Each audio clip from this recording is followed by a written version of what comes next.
I'm muted. Hello. Okay. So we have a lot of things to talk about today. Um, First, that things never go as planned, which is par for the course, I suppose, for anybody DMing. If you let me rephrase. Par for the course if you have a sandbox game versus a railroad game. So let's just jump right into it, I guess. I wrote a couple of notes on our last session. I didn't get to all of them, or to the last hour of our session. But the last hour of our session was just them going basically essentially to a cat cafe because why not? So, yeah, let's just jump right into it. Let me switch us over to D&D chatting real fast. Boo, boo, boo, boo. Alrighty, so we have a lot of fun stuff. So this is what we planned last time, and to say the least, we got to this, and that's about it. When we start next session, we will get through this for sure, because they are going to sleep, which means dream sequence. And then I believe that this will come either tomorrow as well, if they decide to do it immediately, or once they get back from this little side quest that I gave them. So, here's what actually happened. So, how I organize my notes is the same way I organize my notes as a player, personally. So I start with the continent that they're on, the country that they're in, and the city that they're in, and then like little, like this is the first little section in the city square, and then we went into a tavern, and then we went to a tower for a wizard, and yeah, so I will show you essentially how I planned everything versus the improv that had to happen because of the type of group that we had. So what we did was we first started out in the city square. I had them describe all their characters as per usual.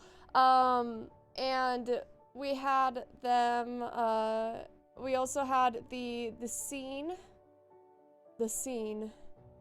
where they heard a scream, a woman goes flying away in a dust whirlwind. We see these two impish-like creatures, which are dust mephits, as well as the two dust elementals. Whoops. We have... Where'd it go? There we are. So they defeated those creatures.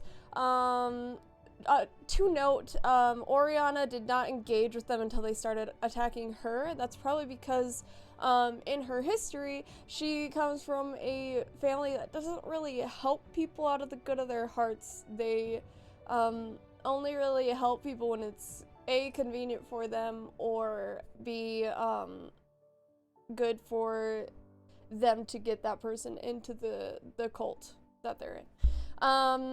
Ayla summons spirit guardians, and according to Ayla, she doesn't have a god, and spirit guardians is, I believe, a cleric-only spell, so that kind of comes up later as well.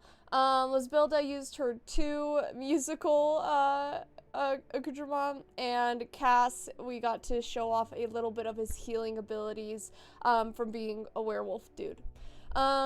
So we had some fun little stuff. People come out in awe. They're like, holy shit, you're crazy.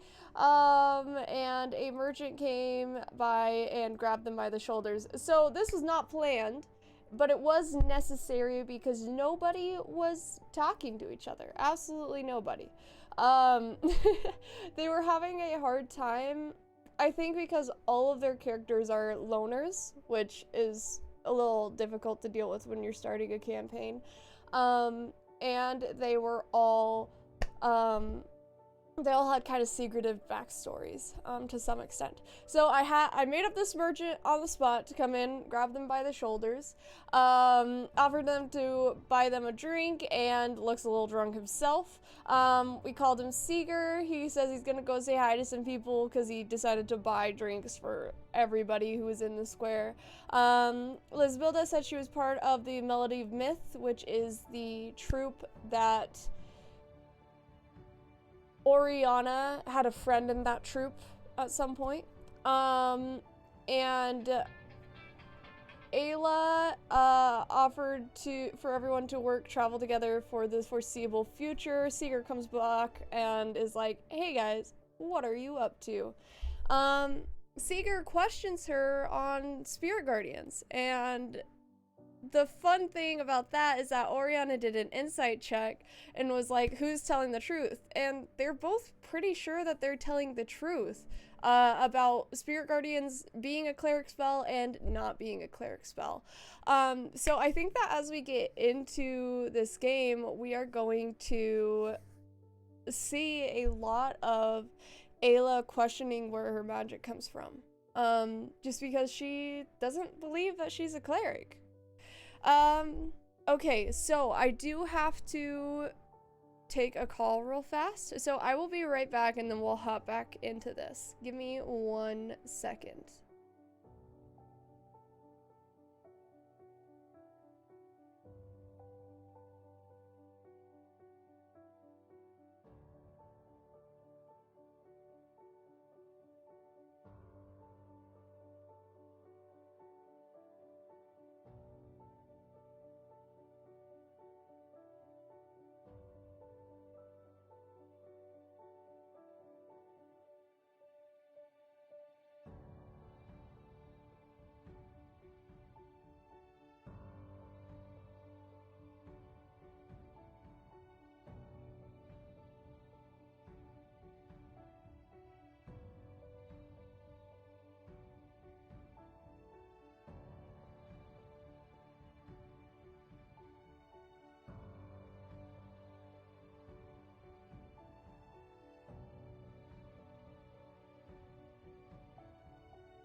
All right, hopping back into it.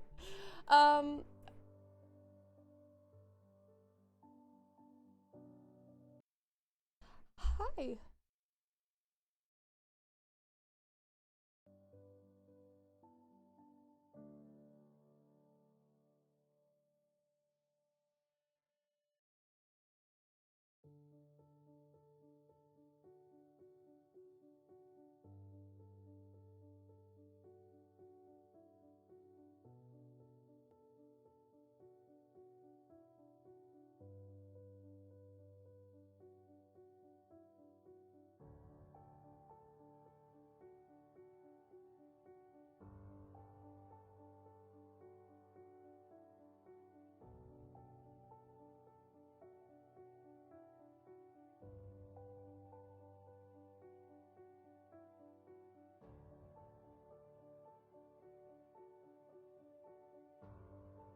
Alrighty.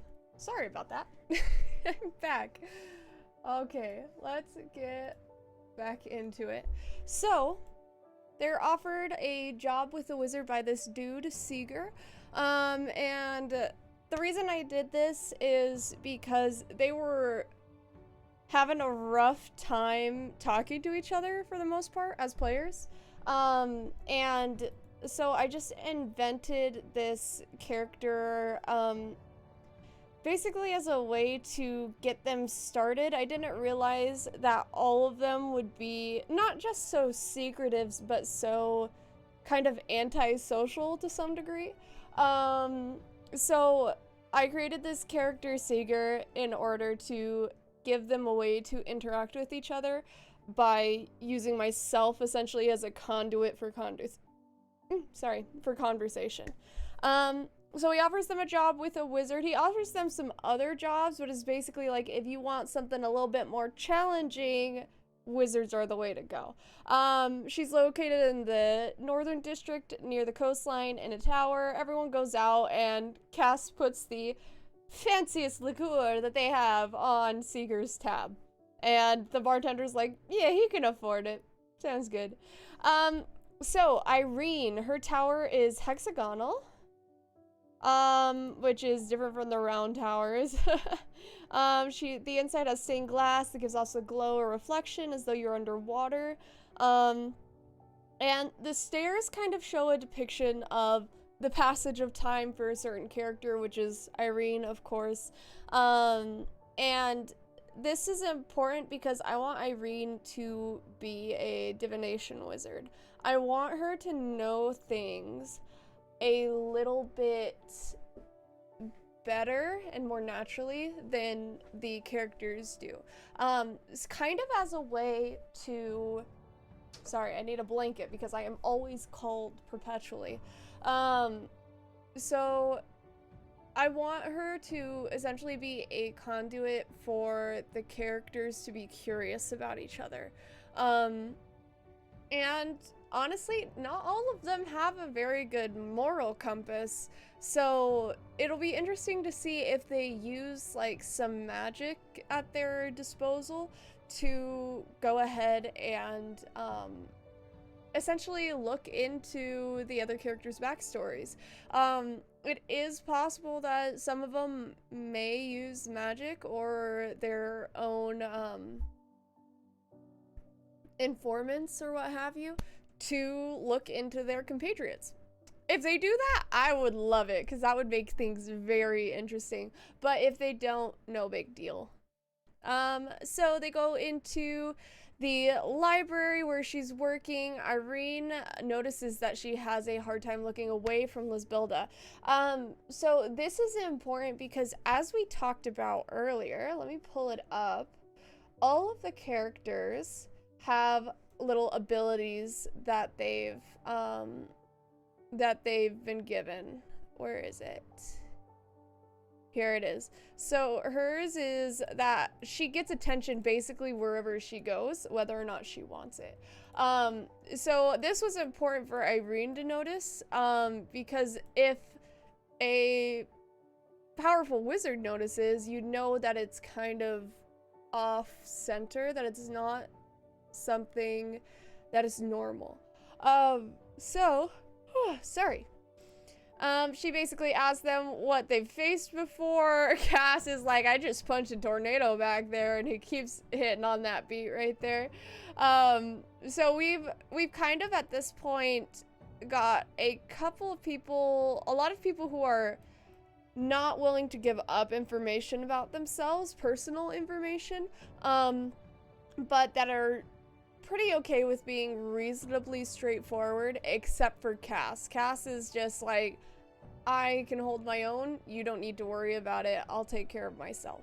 So I think that as a DM, we're gonna have a little bit of a rough time with Cass, in terms of getting him to buy into the storyline a little bit, which isn't a problem, just something that we need to take note of for the future. there is so she tells them there's a winged fiend who is terrorizing the outer settlements of Alnar, which is where they're located right now. He's a mix between a Glabrezu and some kind of devil, because this Glabrezu has wings and can fly with them, which is not something Glabrezu really do. They are very strong. They have abilities that she's not aware of. So these are the spells that they can cast, as well as having a magical resistance, which is advantage against spells, like saving throws. They last saw them, it was last seen west of Alnar, which is down here in Dakal. Not quite to the Altal river. She gives them an estimation. Nomadic peoples in that area. It's targeting no one in particular, and it's about 2 to 3 days of travel time. As you can tell, this is much different from our original plan of having them sleep for the night, because that did take a lot of their spells, and they are going to sleep as we end this session. But we did not get to this. We did not get to Cass hunting down the dude who ran away, that they found, or that he found at the beginning of the session. And we do not get to the shadow creatures that we created last time. I think it's important to understand that a lot of what you make is going to be either unused or not used until next time, or not used until further in the future. As a DM with a sandbox environment rather than a railroad environment, and you just got to be okay with that, and you got to be able to roll with the punches and be able to improv that a little bit. I am terrible at improv, and I'm pretty good at making up characters on the spot, but bad at giving them names. And I'm not gonna show you guys because I haven't gotten their permission to share the recorded session with you. But I do, you can tell in the game, I'm like always looking for names. I just look to the side, I ask them a question, and then I look to the side looking for a name for whatever I'm making up. And that's what I personally struggle with. So what I have is, if you pull up my D&D sessions, my D&D stuff, blah, blah, blah. I have it all in the buff docs, but, which was the previous group in my world. But I have a ton of lists of names of things. There's also this fantasy name generator, which looks like it might be down right now. And then I also have character designs that I've pinned throughout the years. I love Pinterest. It's a really, really good tool to use in terms of like finding things that you need to use on the spot, characters that you can just make up, names that you can just make up, places that you can just make up. There's so many resources that from all different places that are kind of put together on Pinterest that I find extremely useful. But that's just me. I also have baby name generator, which is important because you can look up like quote-unquote unusual names as well. You can look up names from different cultures, different countries, and it's just really cool to be able to do that on the fly. So those are kind of my flaws and what I do to kind of patch them up a little bit. So back to our session notes. So Irene is really interesting, which is again a character I made up on the spot in order to fill a void that was missing in our little group here. But something that's interesting about her is that she is a divination wizard, which is going to come in handy later on. So these characters are already very interested in Irene, not only because she can read them, which makes them curious about each other, but also because she has something that a lot of the characters don't, or that a lot of the characters have been deprived of during their life, which is information. All of the characters do, like, something that I personally love having in a game is a wizard, because wizards are, they inherently get you thinking. They have high intelligence stats just out of necessity, and it's in my opinion, it's important to have not necessarily a wizard character, but a curious character, which I think Ori kind of fills the void of. In order to get the players guessing, to get them thinking. And that's the kind of game that I like to run. It's the kind of game that I like to play, which is a game where there is mystery, there's stuff to uncover, and I like my players to want to have theories. I want them to think about everything. I want them to have questions. I want them to ask them, and I want them to push the boundaries a little bit. I want them to look at a spell and be like, I can do something a little unconventional with this, and I want them to use that. So what I think introducing Irene in this scenario, in this essentially the makeup, the composition of the party, what I think is important about introducing her is that she could be a conduit for them to discover information, to research, and to have somebody who can do stuff that their characters can't, because either they're limited in spells, in terms of like sorcerers and bards don't have a lot of spells to choose from, or they're limited in and of the fact that clerics don't have access to more arcane spells, if that makes sense. So that was a long way of saying I think Irene is important, and I'm glad that I introduced her at this stage. So Ori asks about the books that Irene has. Also they have a little spat about round towers versus more polygonal towers. And so it was just a fun little thing. Seeger, who is the merchant that we were talking about, thinks round towers are better. Irene's like, you can't hang a picture on a round tower. It's just it'll be like popping off the wall. So that was just a fun little spat there. But Ori asks about the books, and Irene says she hasn't read them all. And you kind of get, I think I made a note up here, yes, about Irene. So I do want her to be an Isomar. She's 100-ish years old, but she looks younger. So she has done some sort of restoration, either the clone spell or something to that effect. She's a divination wizard, and she has a confidence. I don't know if any of you have ever met somebody who is just, they feel, this is spelled wrong. Sorry. This is still spelled wrong.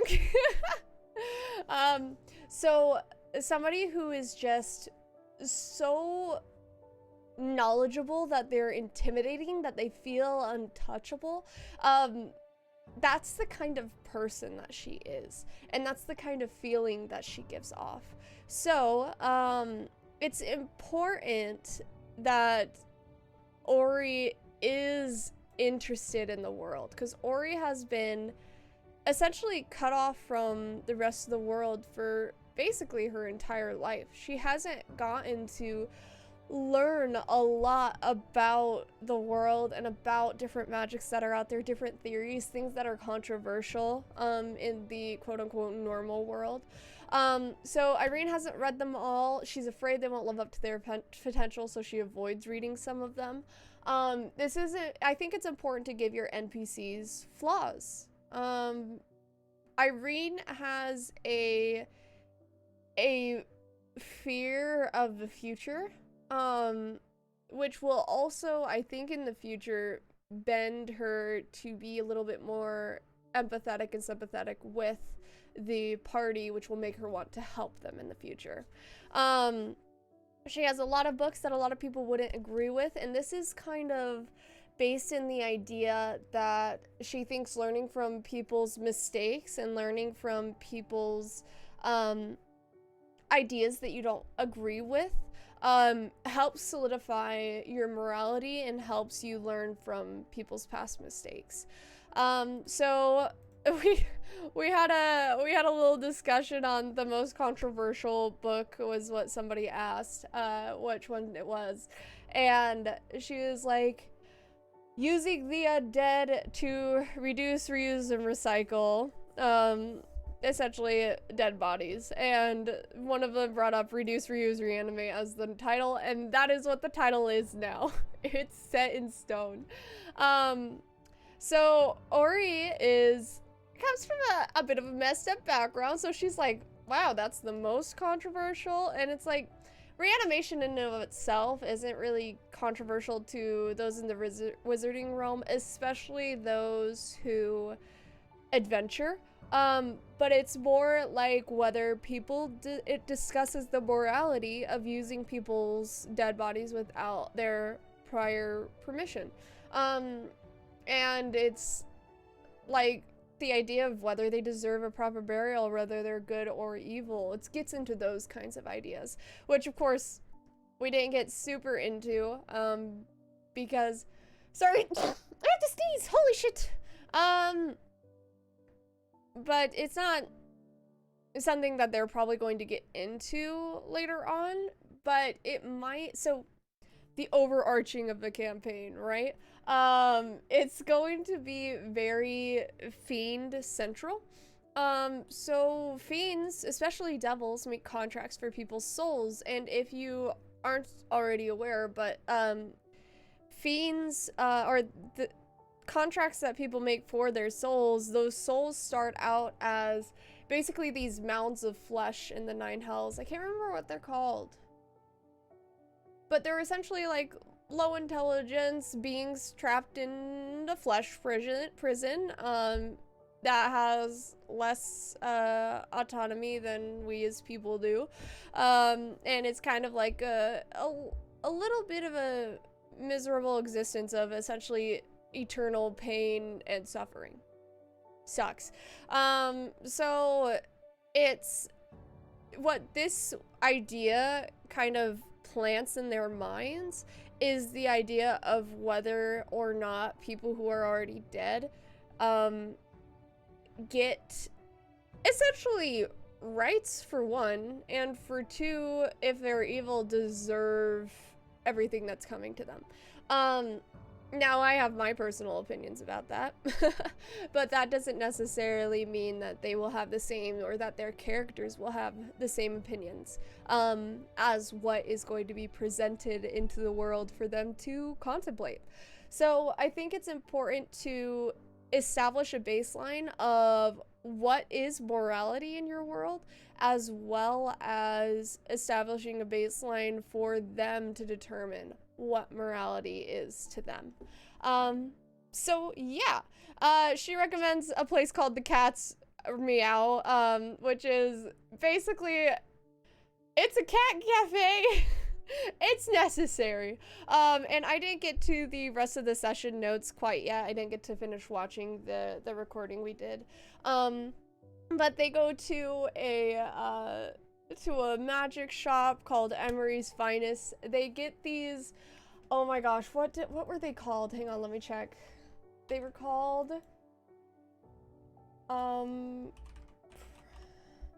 Precious Moments figurines. These things. So basically this character Emery, who owns this magic shop, has made these little like ceramic doll looking things, and I was describing them to my players and they were like, do you mean precious moments? And I was like, I don't know. And then I looked at them, I'm like, those things, yes, they're like pastel. And I was basically like, she has these little ceramic doll things that when you throw them, they just emit a scream. And it is Emery's scream, just for funsies. And so they bought, I think, 4 of them. 2 of them bought 2. So those will be something they can use as like a distraction or something a little fun for later on. I think it would be interesting. So it's fun to give your players a little bit of a silly magic items that they can use, that can be useful just for different things. So they went to the magic shop, bought a bag of colding, bartered a little bit, and they went on to go to the cat's meow, where they fed some cats. There, Ori was like, what is the purpose of cats? She's never had a pet in her life. She's never learned the value of what essentially amounts up to be innocent life. And she doesn't know really about, and we kind of learn in this session, she doesn't really know about like the simple pleasures in life, you know? Having somebody to come home to, a pet, that just loves you regardless of your decisions. And so we kind of get to see a little bit of that character realization as everybody around her realizes, oh, what the fuck are you good, bro? And aside from that, they also or the character of Ori Oriana gets to learn a little bit more about things that quote unquote don't matter in the grand scheme of things, that just bring people joy. So she kind of gets a little taste of that. She doesn't quite realize it, but she gets a little taste of that, which is fun. And then we end the session with them going to sleep. So that brings us to our session notes. So I'm actually gonna exit out of this real fast and go into session notes. We're gonna do session 2, and I just like to title my notes to give myself an idea of what the contents were if I'm like going back looking for something. So let's title this one Dreams or Nightmares? Can't question mark. All right, so we're gonna take this off. We're gonna bump this part down to the bottom. 1, 2, 3. Control V, perfect. All right, so that night, which is actually that day, technically, because they're going to sleep during the day in order to travel at night in the desert.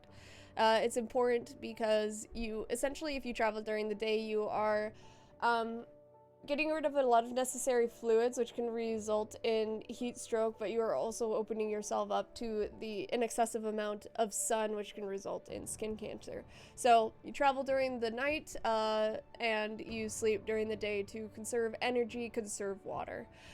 So they will be doing that. What is happening here? Let's fix this.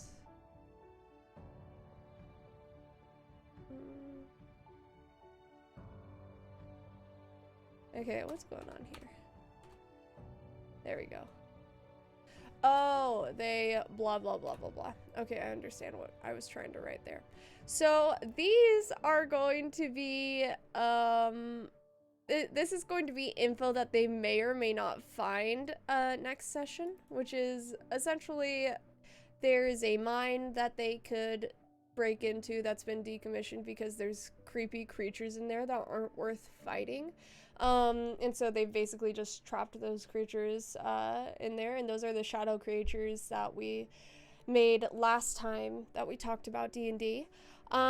So we're going to go ahead and let's take an overview real fast. So basically what is going to happen is Ayla is going to fall asleep. So let's run through that scenario right now real fast. Ayla, you fall asleep, and for what seems like a while, you sleep peacefully. You walk through a mist, nothing triggering your sense of danger. With no sense of time, you feel the mist thin into a clearing. A rock sits in the clearing. A hooded figure faces away from you. Do you continue forward? If she decides to not go towards that figure, she turns around, she starts running away, walking away. The image just keeps reappearing in front of her until she approaches the individual. So, let's run through that.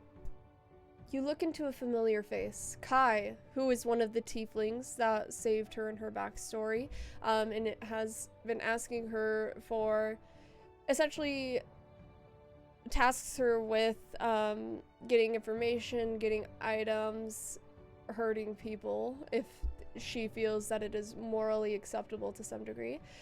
Kai smiles gently up at you, the hood falling back on his shoulders. Hi, Ayla. I know you wanted a break, but we have someone who was attacked by the same people that hurt us, and they can't remember anything. They just have the vague idea of fire stuck in their head. And then they converse for a little bit. We're giving a little room for some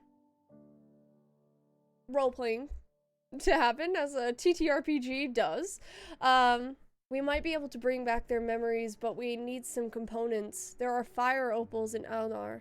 We need some raw ones in order to fix their memory. We have to call in this favor in order to learn more about the people who destroyed both of our lives.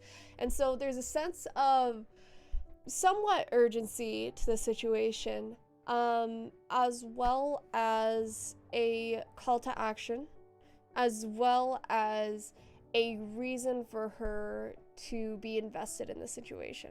So she wants to discover who her family, which we know as the DM, is a falsehood. She does not have memory of what really happened, but the memory that she does have is of a mysterious group of paladins destroying her home. So right now they're trying to look for that group. But we also have to keep in mind that Ayla does not want to hear from these guys at all. She doesn't want to do any more favors for them for the near future, and they have no control over that, because if they keep trying to reset her memory, she could go mad. And that's an important bit, that they have to manipulate her instead of essentially force her to do whatever they want. So they're going to ask her to get three reasonably sized fire opals from anywhere that are raw. They cannot be refined, so she probably won't be able to buy these pretty easily. And then there's some info that she can find if they decide to pursue this little timeline. And then we have some shadow creatures that we created last time, in order to give them something to do, not only, but also to give them a bit of bonding over the idea of something a little bit nefarious going on, in Dakal. So let's talk about next session. So we have the Gabrezu. Let me grab the little thing for it. 1 second.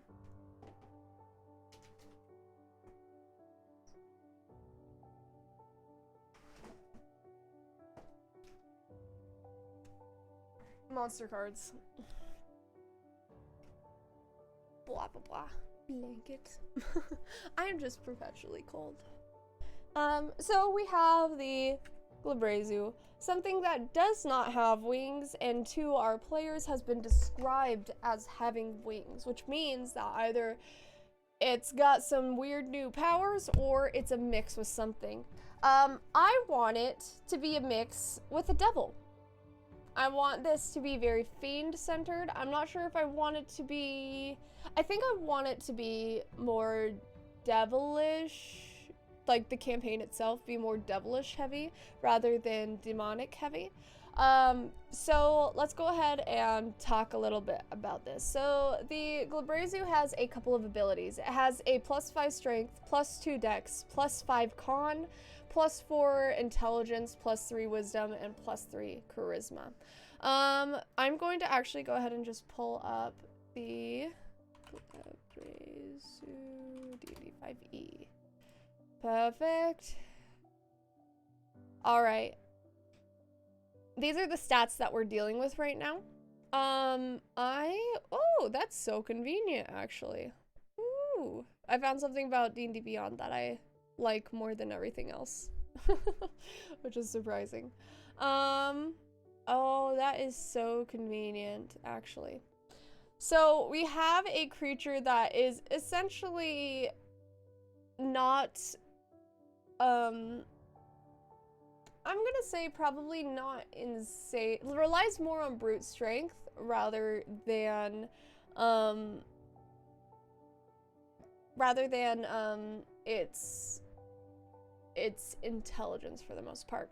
So we do have the multi-attack. So what I want to do is, because this is a challenge 9 creature, we need to give it something that will limit it a little bit in its abilities, just because I do want to add abilities onto it.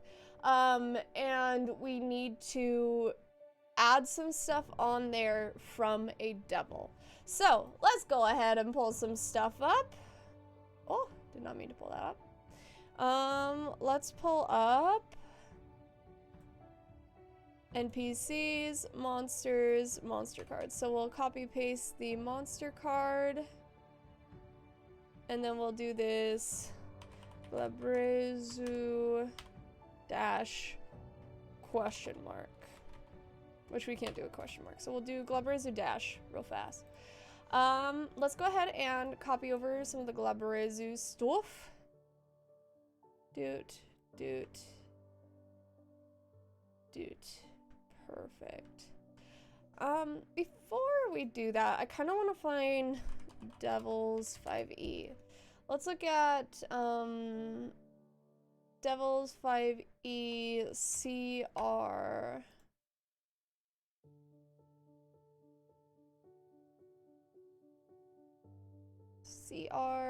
Around the same CR, so something like these guys. Bone Devil, Monastery of the Distressed Body. What the fuck is that? 5e. Images. Oh, spooky. Chain Devils. Chain Devil 5e. Does not have any wings. So let me just, let's see. Shy 5e. This one has wings. Okay. Maybe we do this one since it is images. It also has wings. Okay. Images. Okay, so maybe we can do a mix of these, perhaps. And then let's see what's right below them. Barbed Devil. Duplicate. 5e. Does not have wings. Okay, so I think these are our only options at the moment. So we'll go ahead and back out and find their stats. 5e stats.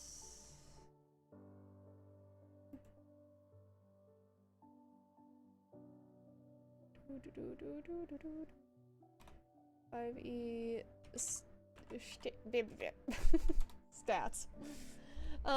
So let's go ahead and take a look at these guys.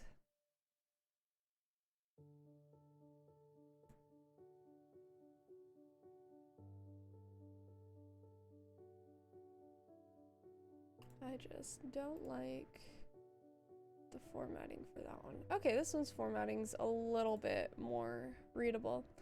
Okay, so we have similar stats. This one's far lesser in everything except for Constitution, I believe. Yeah, everything else is much, much lower in terms of that. So let's go ahead and zoom in a little bit. Let's look at the abilities. So acid, fire, poison, cold, bludgeoning, piercing, poisoned. Dark Vision, 120. That's pretty nice. Dexterity and Wisdom are their saving throws, skills, perception, and stealth. Let's take a look at these ones. Cold, Fire, Lightning, Bludgeoning, Piercing, and Slashing. Immune to Poison, which is something that's pretty common in pretty much all fiends. Senses True Sight, 120 feet. That's going to be important. Abyssal Telepathy, 120 feet. So I think the only thing I really want to include from the devils is the fact that it has wings, so it can fly, for one. And for two, I want to give it something that is devil specific. So Magical Darkness, advantage on saving throws. This is something that the Glabrezu also has. Magic weapons, Shadow Stealth. Okay, can hide as a bonus action. Let's take a look here. Reckless, at the start of its turn, it gains advantage on all melee attack rolls. But attack rolls have advantage. So this might be good, because as I don't know what it is, but the world immediately curses me as soon as I am a DM and I roll poorly. Oh, hi Edwin, how's it going? So do you want something to bring the monster down or buff the players? Are you talking in terms of this demon devil that we're talking about making?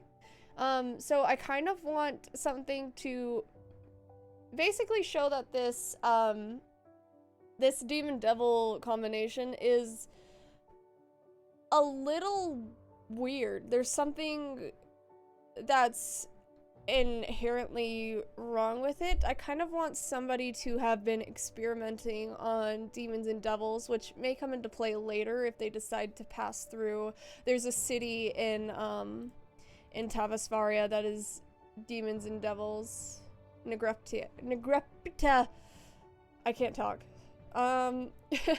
So I kind of want somebody to be kidnapping demons and devils a little bit and messing with them. Which might be our first little arc that people are going to go through. So I want something that's going to show that the Glabrezu is obviously not all right. There's something very wrong with it. But I also want something to show that there is a devil that is the other part of this Glabrezu that it's been mixed with. Vicious Reprisal. In response to taking damage, the Abishai makes a bite attack against a random creature within 5 feet. That would be interesting, actually. I think this would be fun. I kind of want this. No, that's too OP. That's too OP. So I was gonna say I kind of want this to be something that we can do just in general, not necessarily using its reaction. But I feel like that might be too OP in accordance with the Glabrezu's abilities. So I kind of want the Glabrezu to cast these spells, but there's something a little wrong with them. Like, let's take a look at Power Word Stun real fast. Speak a word of power, and then if the target has 150 hit points or fewer, it's stunned. Otherwise, the spell has no effect. So maybe the Glabrezu tries to target someone, and it's very obvious that the creature is trying to target a specific person, but it goes to somebody else within like 30 feet or something like that. I think something to show that it's not doing what it's supposed to do. So the thing is, as well, none of our players have good survival, which is the stat that I use for collecting monster parts. Since they're collecting monster parts for this wizard that they're working for, they are probably going to either have to bring the whole body back or find somebody nearby who is able to take the body parts apart. And if they choose to bring the whole thing back, I honestly think that Irene, the wizard, should pay them a little bit more so that she can study it, because with that information, she will recognize that there's something very wrong with this creature, and she does not just need the pieces from it, but she should also probably dissect the body and figure out what's going on, which could lead them to our first arc story, which is that somebody is testing on these creatures. So let's take a look here. So, creeping darkness! Requiring no components, the wisdom is a spellcasting ability. While the spell persists, the Abishai can move the area of darkness up to 60 feet as a bonus action. That would be interesting, I think. So let's copy over some of the stats. I do want its strength to be lower. I want its strength to be maybe a +4 instead. 4. Let's do dexterity. +2 is kind of tracks. Constitution. Intelligence. I don't want it to be unintelligent per se, but I do want it to have some stuff, like maybe it has a high intelligence normally, but it's like hearing voices or something is happening to it mentally as well. When it comes to artwork, there's quite a lot of variation in Glabrezu depictions. Ooh, really? Let's take a look. Glabrezu images.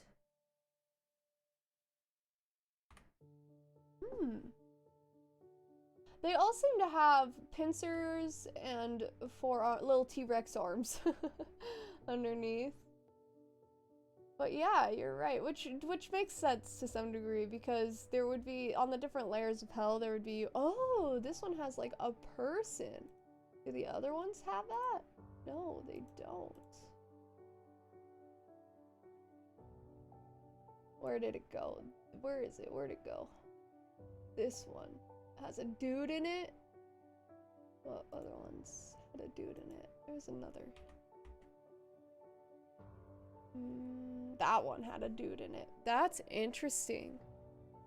Maybe we could do something fun with that as well.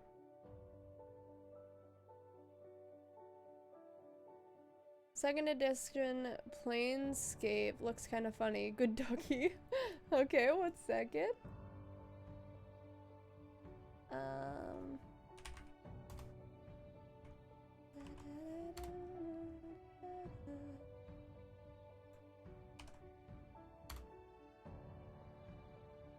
What the heck? What in the world? That is such a variation from the current Glabrezu. Interesting, interesting. That's so fun.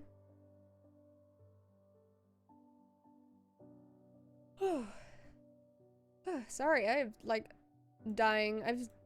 I have not slept well this week, which is to be expected.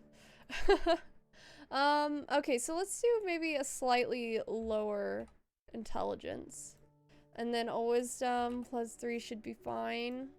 And then a lower charisma, I think +0. I want it to be somewhat unintelligible. One of our characters, the Oriana, is a tiefling. She is going to know Infernal more than likely. So she may be able to tell that this creature is speaking in 2 different tongues. It's gonna be like talking partially in demonic, partially in infernal. Abyssal, sorry, and infernal. All the 2E Planescape art was kind of wonderfully weird. Yeah, I love it when you find, especially like stuff that is inspired by weird medieval paintings, that it seems like that link you sent. This guy is very, very medieval painting. You know, that's the vibe. All right, let's look at the Glebrezu. Passive perception of 13. We're gonna actually make it 10 because it's going to be distracted with itself. So we're gonna make this challenge 9. It's gonna be a rough fight for them, but because they're all fighting together, it shouldn't be too terribly difficult. Let's take a look at saving throws. Strength is lowered by 1, so it's gonna be 8. Dexterity is the same. Constitution is a +4, so this is gonna be lowered by 1. Wisdom is +3, so it's gonna be the same. And charisma is a +3, and we made it a 0, so that's gonna be a 4 instead. Damage resistances we're gonna toss in there. And then we're also going to toss the Abishai resistances in there as well, if it has any extra ones. Attacks that aren't silvered. Cold, fire, and poison.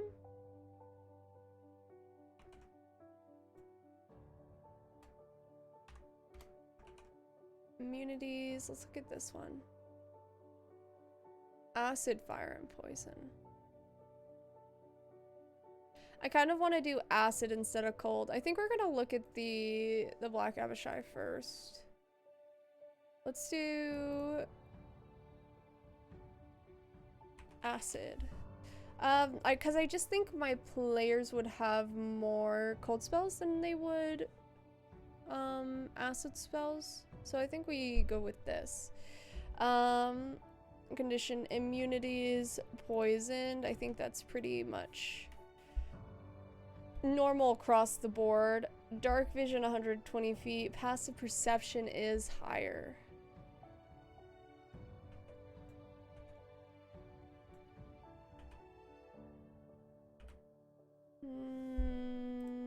I don't think we're gonna make the passive perception higher. I think we just keep it at a 10.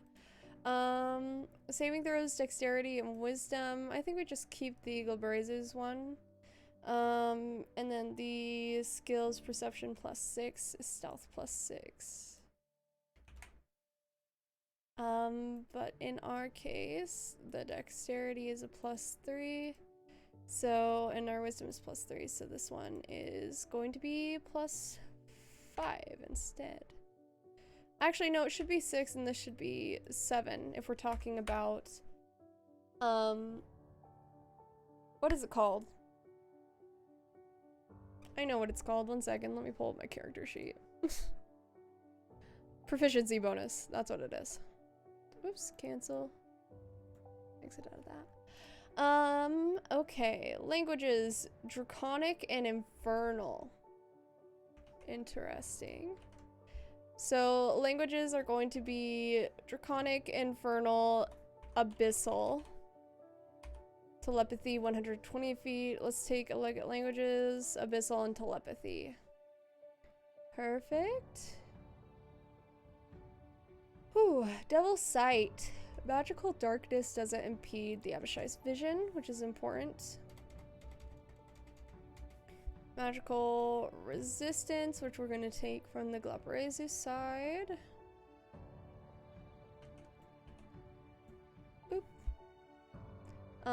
And then we have innate spell casting, which is important. At will, and then 1 a day each. Perfect. Dispel magic. It would be interesting if this creature tried to dispel something and instead it dispelled an effect on another person. So like if somebody had a protection spell on them, the spell like glanced off the, let's say somebody did call lightning, so he tries to cast dispel magic on the lightning cloud, and instead it glances off and goes to somebody with a protective spell on them. Or even a dispel magic onto an item that like mutes the item's magical capabilities for a minute or whatever. I think that would be fun. So we'll take a look at that. 1, 2, 3. Perfect. Alright, innate spell casting.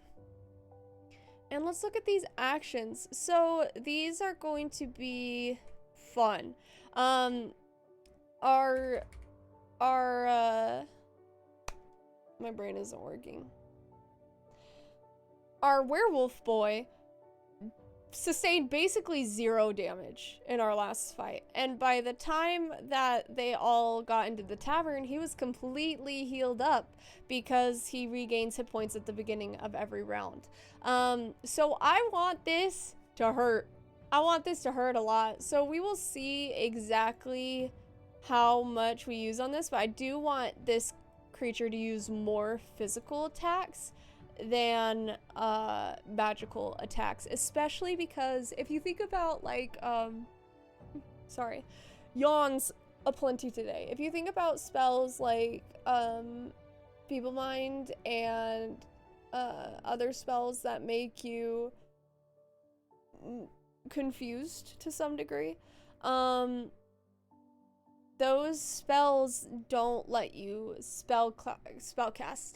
So I want these spells to not only not work out very well for the Glebrezu, but also to some degree for him to not be able to use them, depending. I'm gonna actually toss these over here so we can have a little bit more room on that side of things. Accidentally put that there. Yeah, so let's look at the Black Abishai again. Scimitar, Bite, Creeping Darkness. Ooh. Which would be interesting because it doesn't impede the Abishai's vision. So I do want to put this right here. Okay, so we have a lot of, so let's do Glebrezu Abishai. Type demon, devil, mutation. And then I kind of want, I don't think an alignment really is in play here. I think their alignment is confusion. So let's take a look at these. Their speed, 30 feet, fly 40 feet. So we'll do 30, 40, whoops. 40. There's not enough space. 30, 40. Perfect. Alignment, chaotic agony. I actually really like that. That about describes it. I like that a lot. Hit points 58 on the Abishai, and on the Glebrezu it's 157. So we're definitely gonna go with 157. I have a thing where I I look at hit points as a suggestion, as a DM, which I know a lot of people have problems with. I think that if a fight is going by too fast, then I think it's okay to fudge things a little bit, personally. I also think that if it is an important character moment for somebody to defeat something, then either that person or the person closest to them should defeat said creature. I look at hit points as a way of ending something if it needs to be ended, but not as a set in stone thing. So if they are just like absolutely wrecking this guy really early on and I don't have enough time to what I want for this creature basically is for Cass, who did not use his werewolf form in our last battle. I want him to use his werewolf form. I want him to be forced into using his werewolf form as a way to heal, because he heals twice as fast in his werewolf form than in his human form. So I do want I want him to have to transform here, which will also affect the friends, the people in his party, because upon first seeing his form, they'll need to make a saving throw to not be afraid of him. So that is just, what is the goal of this combat for me personally, is to essentially force him into using his wolf form. Not force as in like he has to, but in order to, he's gonna be the one in melee. He's gonna be the one taking essentially 4 attacks per round. And he's gonna pretty much have to use it. So that's why I think the hit points are more of a suggestion than anything, but that's just me. You can disagree with that if you do disagree with it, let me know. I like hearing people's opinions on that. It's very interesting what DMs do in terms of fudging rolls versus not fudging rolls, and the reasons why. So I always find that very interesting. Let's take a look at the Black Abishai. Has a armor class of 15, so I think the armor class of, let's do 16 just to, I kind of want to have it so that the voices are a little distracting and it's a little bit harder for this creature to focus on dodging and all that fun stuff. Of course it has some kind of natural armor, but yes. Your characters are not standard, so changing HP of a monster to account for that sounds okay. Yeah, I definitely think that, especially once you get into characters who have items that help them with different stuff, it starts getting a little bit more okay in most people's eyes, at least, to start fudging stuff as well. Okay, we've got magic resistance. I don't think this will come into play, but I just consider all creatures who are magical to have magical weapons to some degree. Shadow stealth, the hide action as a bonus action. I do want to put this in here. This should be under his actions. Boop. Oh, you know what? I have never noticed before that there's an abilities label and an actions labels there, which we're just gonna ignore. I will just do things as I have always done.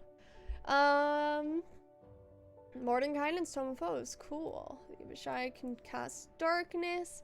This will be fun because everybody else will be at disadvantage while the Glibrezu Abishai is able to see while everybody else is in darkness, which I think will be a lot of fun. Yes, so I think a lot of these, so how I want this, this to essentially play out is for Cass to be in the middle of the fight, to be physically up in arms with the creature, which is according to plan, honestly.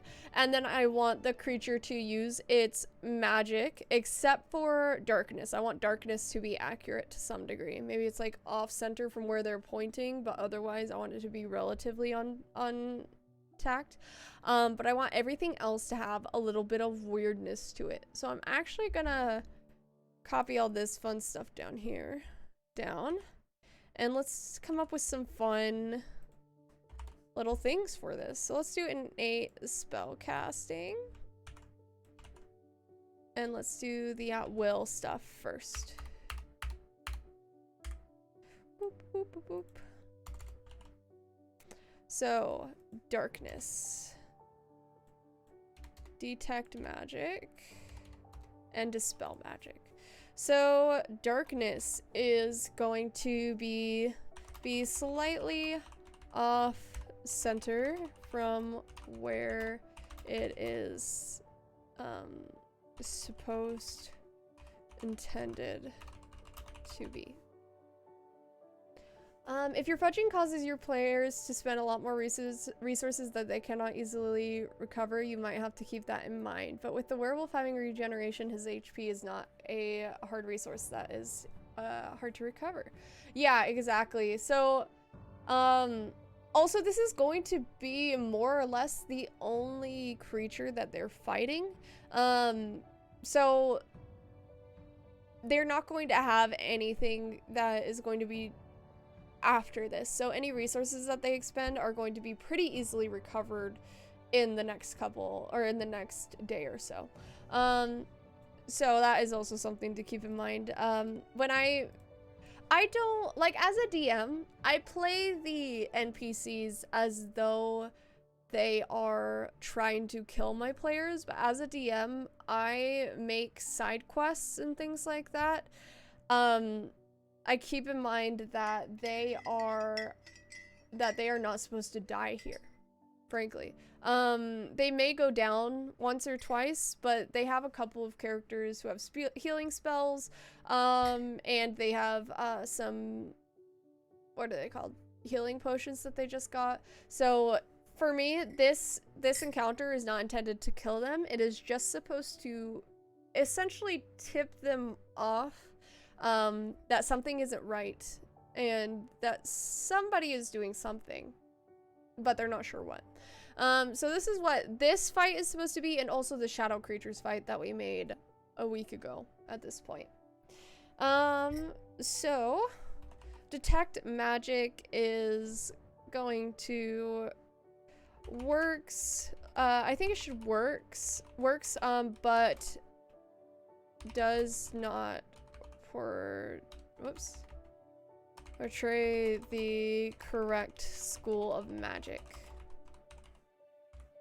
And then dispel magic glances off the intended target and targets something else. So generally that would be like an active spell.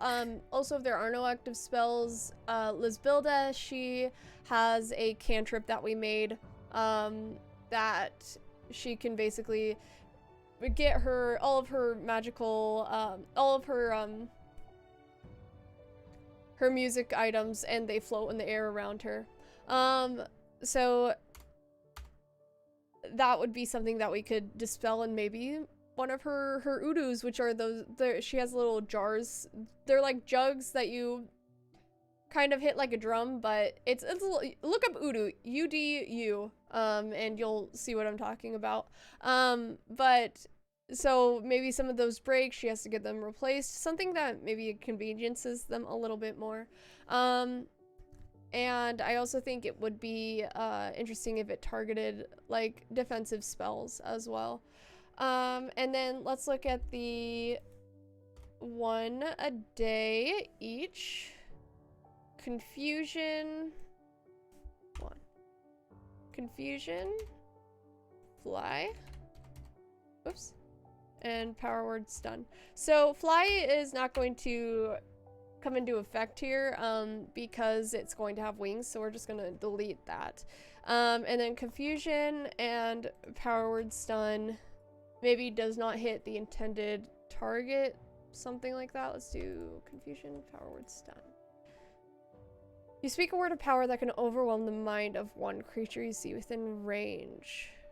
The stunned target must make a con save at the end of each of its turn. On a successful save, the stunning effect ends.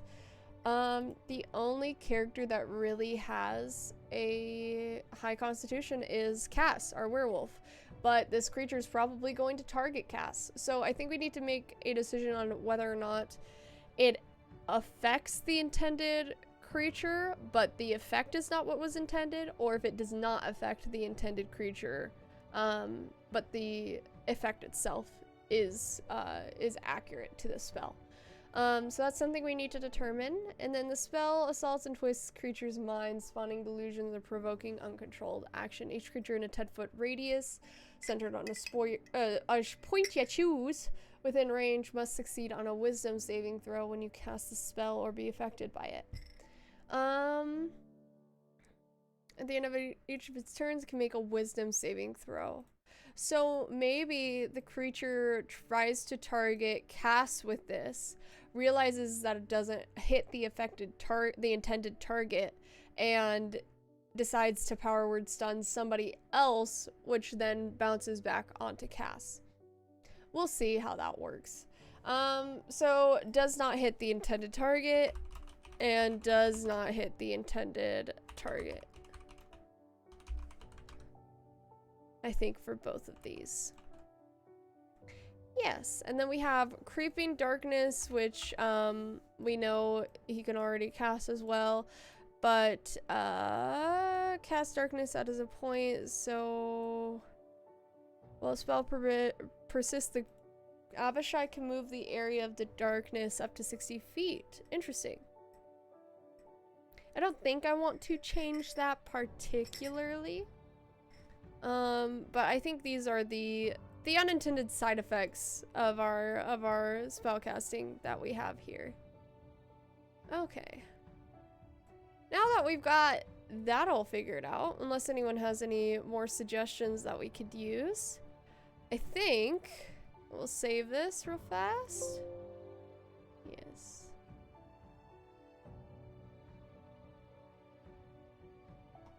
Perfect. And we have our Demon Devil mixture. Okay. So I do want this creature to have some stuff wrong with him. I want them to have scarring. I want them to have needle pricks if they decide to look closely at the body at least. I want there to be some obvious Frankensteining going on here. I want there to be stitch marks where the wings are attached. And I want their skin to like be a mixture of red with the ebony. So I wonder if maybe we just make it a dark red.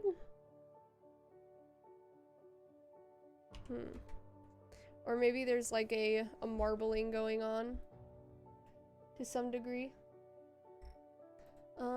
Yeah, let's do marbling up the skin. So, like that one disease where it like peels off the skin. Yes, creatures somewhat stitched together, not entirely, but a couple of parts of the creature are stitched together. It's still going to have its pincers, it's still going to have its little T-Rex arms, and it's still going to have the overall look of the Glabrezu. It's just going to have a blood mixture of the Glabrezu and the Abishai. Is that what it was? Abishai? Oh, I need to rename this actually. 1 second. Abishai.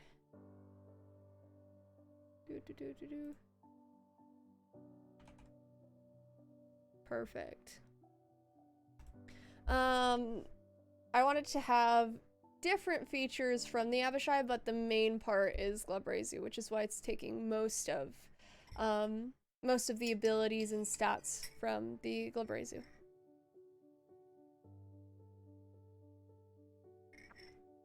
Alrighty. So let's do, upon closer inspection of the creature. Perfect. Scarring, needle print, stitch marks where the wings are attached, marbling of the skin. There's obviously some experimentation that has happened on this creature, I think. Alrighty, let's see what else we want to do. I don't particularly want to, because the way that I write my session notes is very, novelistic, I guess.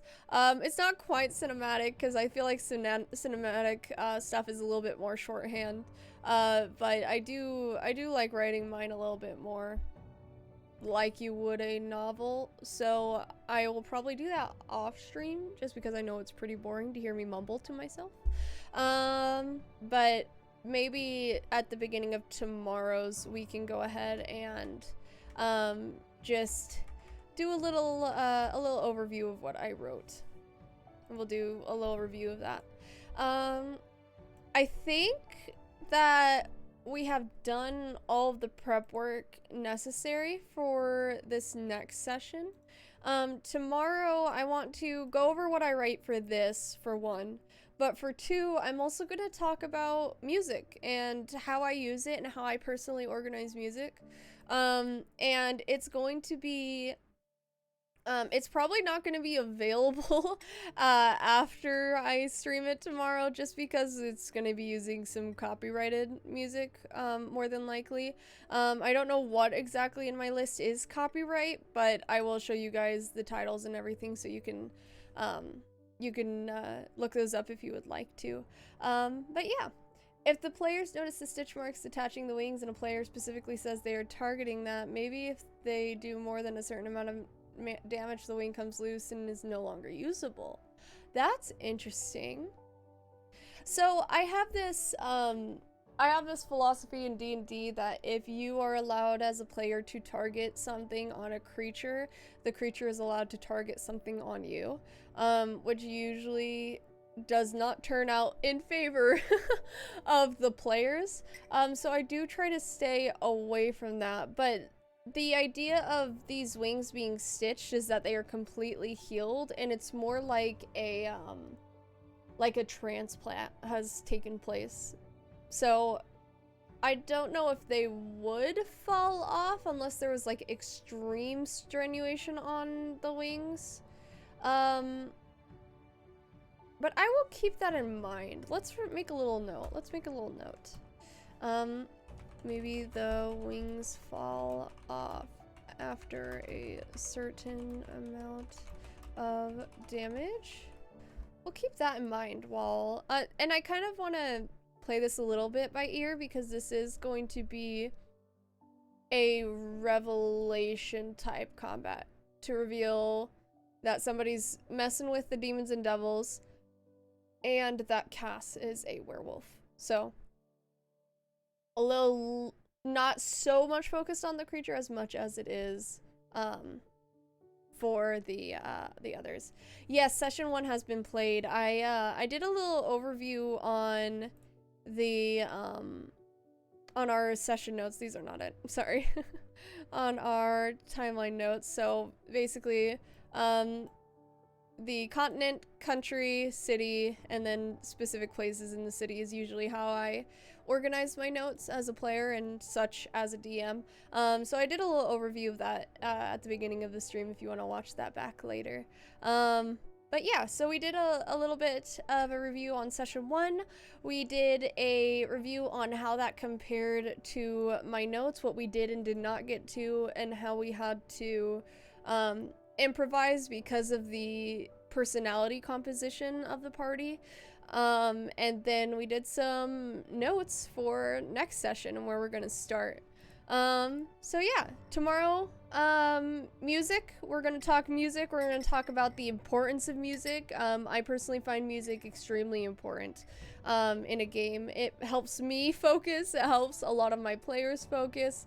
And it just sets the mood for everything. So I'm gonna show you how to upload your music into Roll20 if you are interested in that. And then I will also be showing you my personal lists for my brain isn't working for D&D and how I composed those and what I named them and how I use them. So we'll talk about that tomorrow. If you want to join me, I would welcome you. But yeah, so I guess that's just it. Let's go ahead and switch to the screen. Thank you for joining, and Edwin, thank you so much for your participation. It's really fun having people to talk about D&D with. It makes it a lot more exciting, I think. So yeah, thank you guys for, same as today, yeah, so 9 a.m. my time. It should be on the, there's a little schedule thingamaling on the, I think the about page on Twitch, question mark. It should tell you how many hours until the next stream. So, same time as today, and we'll talk about music, and if you guys have suggestions on music, I would love to hear them, because I'm always looking for new stuff and new playlists to make the experience a little bit more tuned, excuse the pun, for my players. So yeah, thank you for joining. I appreciate the participation, and I guess I'll see you tomorrow. Bye.